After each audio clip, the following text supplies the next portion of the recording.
Okay, I'm going to show you how to set a long snare which is adaptable for both fox, coyotes, wolves, and lynx on a trail. First of all, I'm going to put on my rubber gloves to keep my scent from the snares.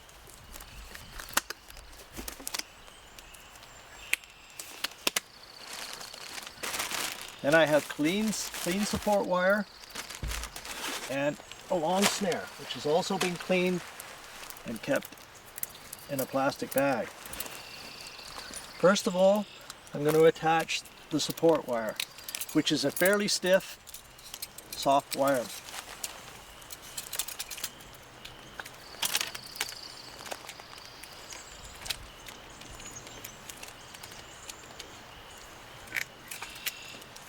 Now you can vary the length of the support wire according to the distance you have to hold the snare out from the nearest suitable tree.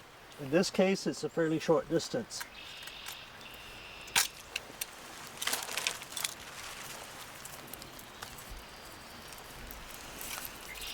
Now this is a 5/64 snare made with, in this case, an Amberg lock, but you'll notice that it has an extra ferrule loose on the cable, and this is what we're going to use to support the snare.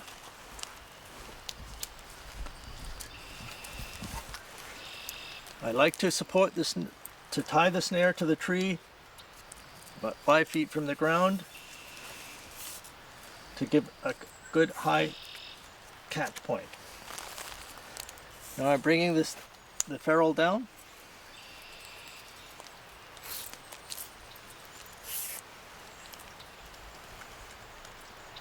And the ferrule will sit on the very tip of the support wire.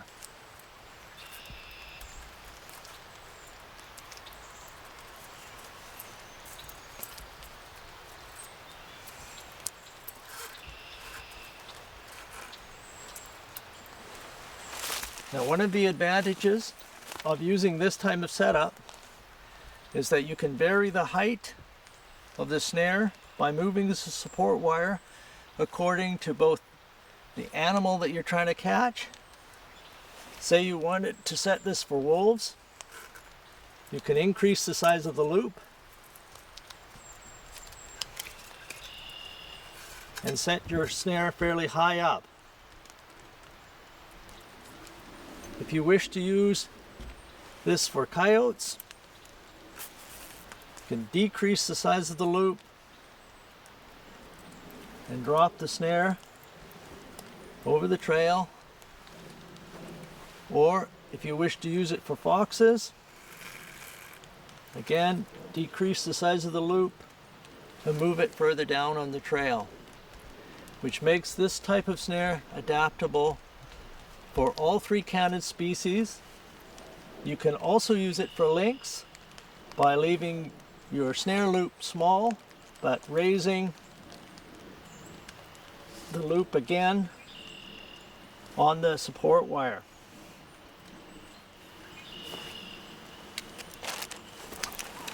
When the animal gets caught, it will pull the snare off of the support, and the animal is then attached to a fairly high spot, and it results in a quick, humane kill. Okay, I'm going to show you how simple it is to make a snare. I'm going to make quickly a 56-inch regular wolf snare. The only thing that is essential is a good pair of cable cutters. We've measured the 56 inches here. We'll cut the cable.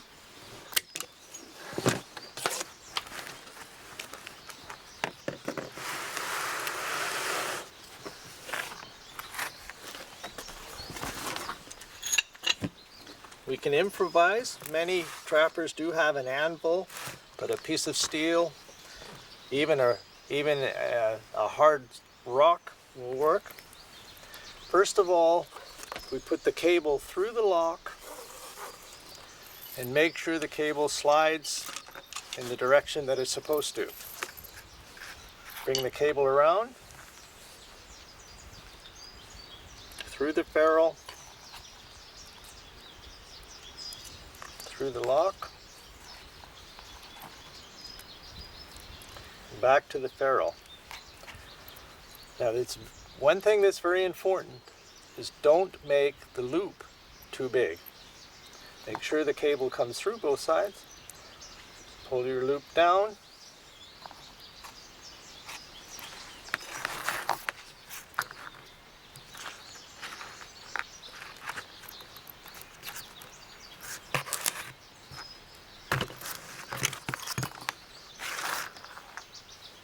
Flatten your ferrule.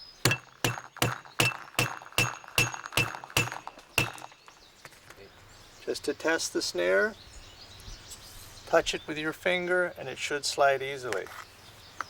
To finish the snare, we simply insert it through the swivel and put a small stop on the end of the cable.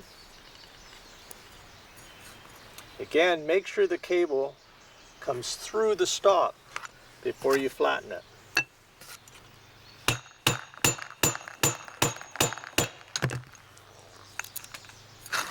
And that is our simple, quick, homemade snare.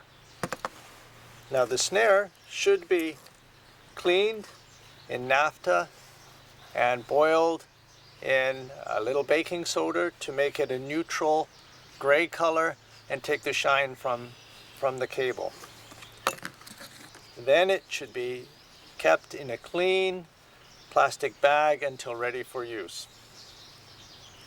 And as an extra, I often put a small bunch of needles from the trees that I'm going to set in, spruce for a spruce area, pine for a pine area, in the bag that I keep my snares in.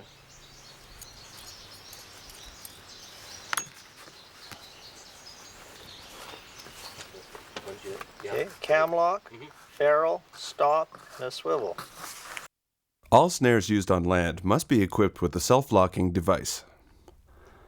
The pieces used to construct snares must correspond to the diameter of the cable being used. The diameter of the snare and the height at which it is set corresponds, of course, to the animal which is to be trapped. For the wolf, the snare opening should be between 12 and 14 inches and should be set about 14 inches from the ground. For coyote, it will be about 9 inches in diameter and set about 10 inches from the ground. And finally, fox snares are approximately 6 to 8 inches in diameter and set about 6 inches from the ground. To put the snare on the support wire, insert the bended wire inside the swivel or the loop of the snare. Then simply pass the snare in the loop of the wire. Then pull and that's it. Your snare is ready to be set.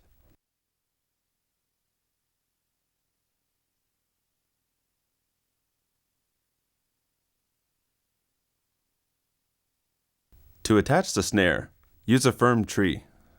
Loop tightly the support wire around the tree and higher than the snare. Use pliers if needed.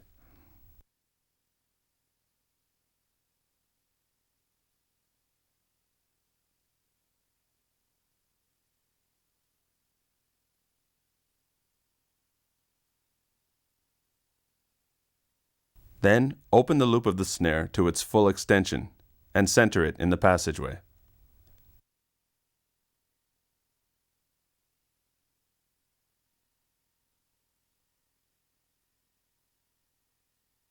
Ensure that the snare is at the recommended height.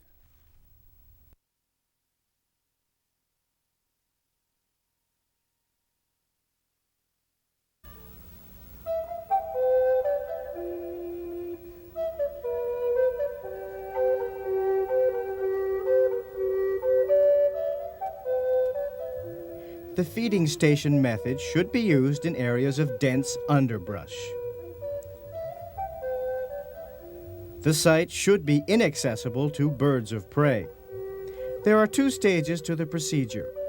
First, long before the trapping season opens, the trapper starts scattering a fair number of carcasses at the feeding station. As the weeks go by, the wolves will begin coming here to feed and will eventually get used to the site. When the trapping season opens, the trapper sets snares at the narrow spots along the trails to the feeding station. Wolves are very cunning, and the trapper must try to outwit them. He enters the feeding station by walking on fir branches so that he doesn't leave his scent.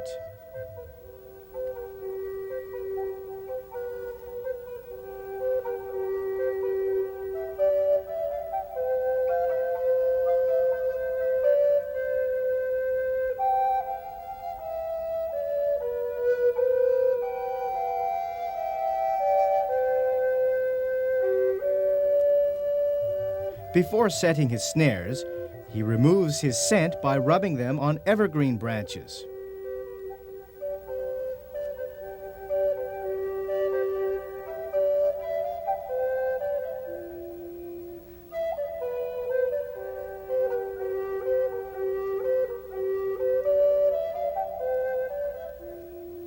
Before attaching the snare fairly high in a tree, he rubs the wire on an evergreen to mask any human scent.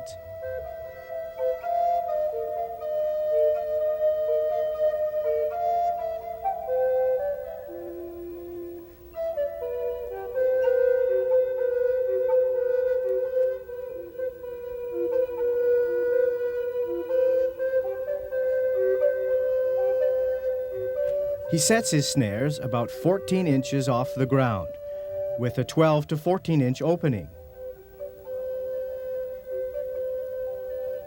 To guide the wolf's head into the snare, he sticks a small, dry stick underneath the snare.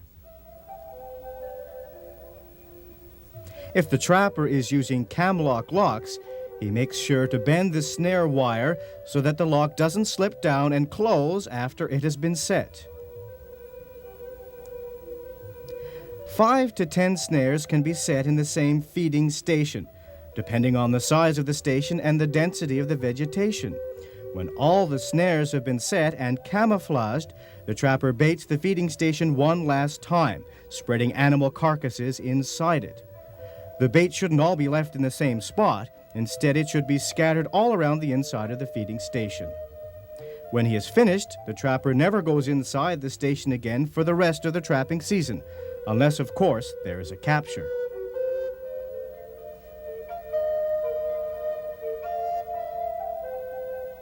Before leaving the site, he is careful to erase all traces of his presence and leaves the site looking natural. The same set can be used for coyotes or foxes by changing the opening and height of the snare.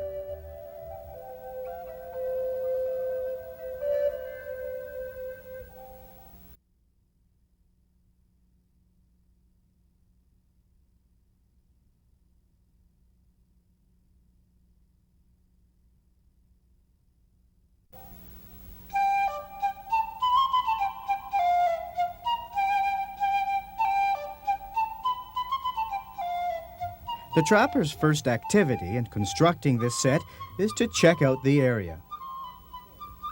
Choosing a trail in an out-of-the-way part of the forest, the trapper starts looking for signs that reveal the presence of a Canid, be it a wolf, coyote, or fox. Here he has discovered coyote tracks near a mound of sand. This is a good location for a set. He then spreads out his equipment within arm's reach. First, a tarp on which to stand while making the set, so that he leaves no scent or sign of his presence. Then, the broom made of wolf or coyote tails, which he will use when he has finished his work. He also uses a spade and a trowel. The spade to dig the hole where he will place the bait. The trowel to cover the trap evenly with sand. The first step is to dig a hole for the bait, about 6 inches deep and about 4 inches wide, and at a 45-degree angle facing the sun so that the animal will have a better chance of detecting the scent when passing by.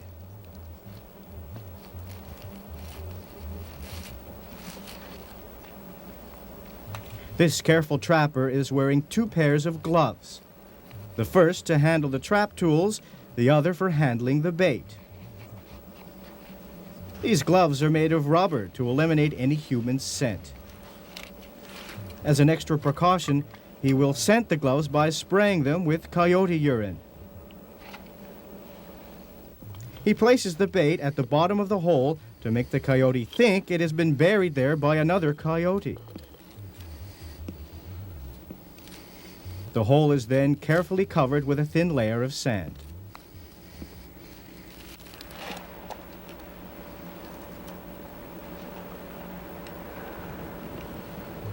Then the trapper soaks a dry stick in lure, placing it on the surface of the hole he has just filled.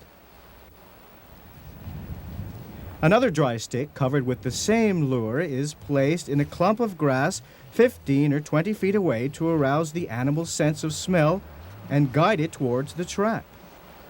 The purpose of this part of the procedure is to make the animal less wary.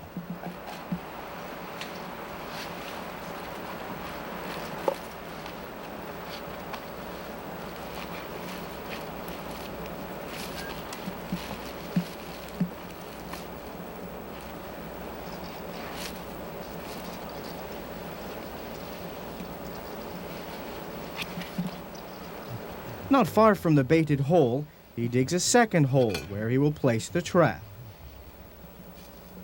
He places the sand he digs out on the tarp. The distance between the two holes is determined by the distance between the animal's tracks. Positioning the tarp pan towards the southeast is also very important, as the material that will cover the trap won't freeze as quickly. Therefore, the trap remains functional longer in the season. The trapper uses a number 3 soft catch with padded jaws. Always check all the parts of the trap. A number 4 or 4.5 is used for wolves, and a number 1.5 padded soft catch for foxes.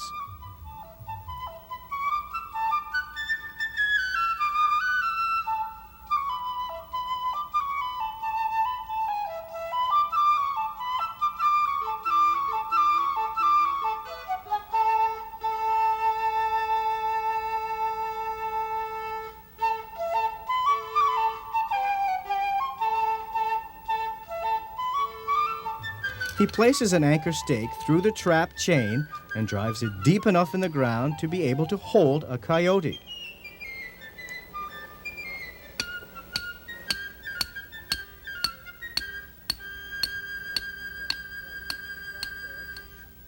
Once the set is placed in the trap bed, it should be placed off-center in relationship to the trail leading to the bait, and 1 centimeter below the ground. Under the trap pan, he places a piece of foam rubber that has been sprayed with urine. This is to avoid having a small non-target animal spring the trap.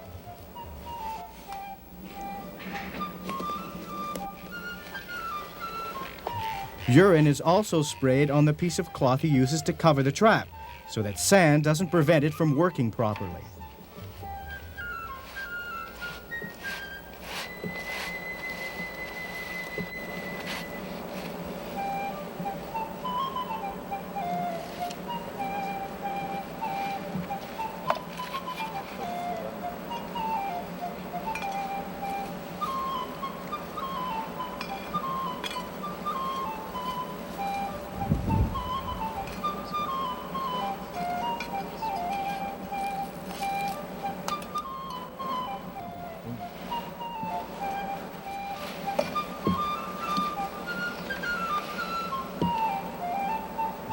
Using a trowel, he spreads sand on both sides of the trap to make the surface even.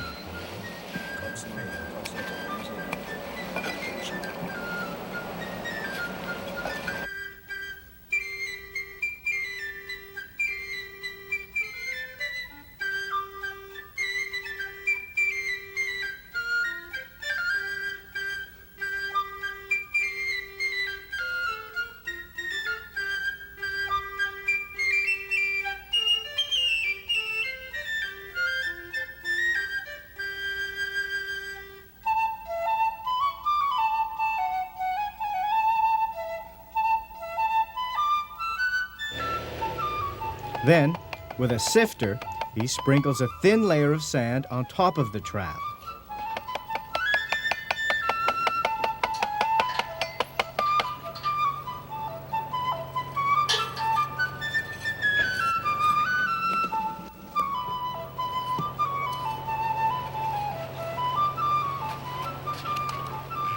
Once the set is finished, the trapper generously sprinkles coyote urine over all the soil that was turned. This is the best way to mask unfamiliar smells.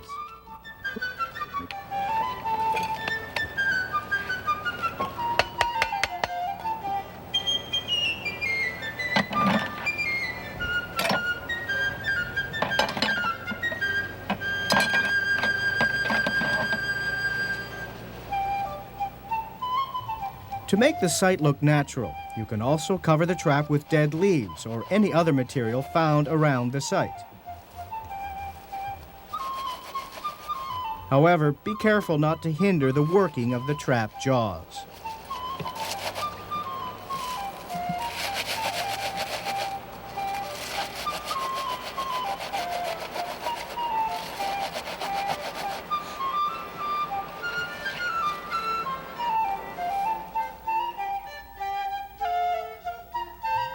He then uses the broom sprayed with urine to make the site look natural and to take away any human scent.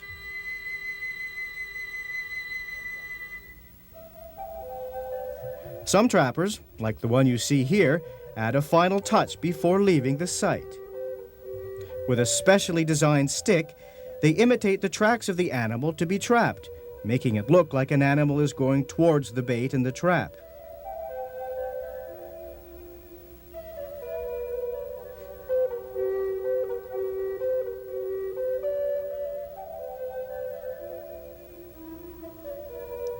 The trapper deposits the excess material about 30 to 50 feet from the set.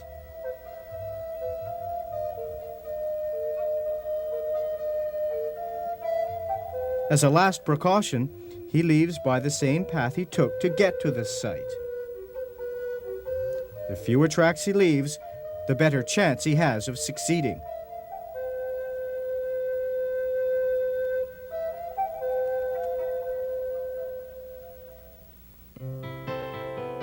As trappers bear a certain responsibility towards the animals that they trap, today they have the choice of several methods, enabling them to capture animals very efficiently. They must use trapping techniques and sets that are as humane as possible.